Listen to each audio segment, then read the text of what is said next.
Next is from John Kamepa, and the subject is giant rematch incoming. Now that they're both on the WWE roster again, there's a chance we could finally get to see the rematch of one of my top 10 matches in history.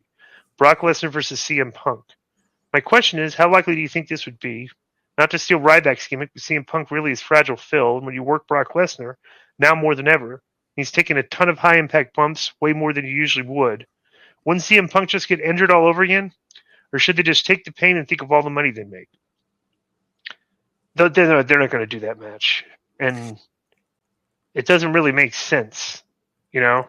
No, it doesn't, because it's not like Punk and Reigns where Heyman's in the middle. Brock and Punk, they already did their thing.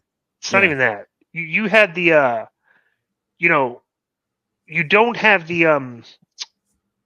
well, the problem is that when Punk and Brock wrestled before, this was before Punk went to UFC.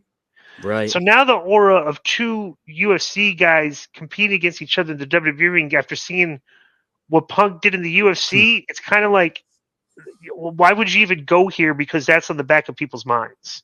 Right. It's ridiculous. And I remember they had a very good match, and I liked it a lot at the time. I think we even reviewed it on a watch along once.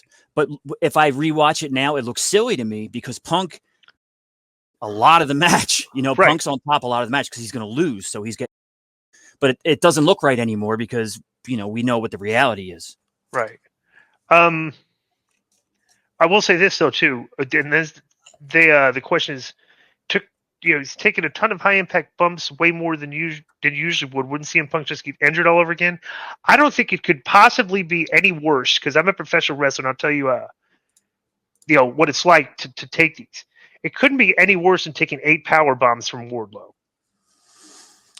Those are 8 high impact. So, he'd take a lot of the suplex city and stuff, but he could absolutely get through the match. So, right. Yeah. Brock is a lot safer than people think he is because when he throws you, he gives you room to land safely. So, right.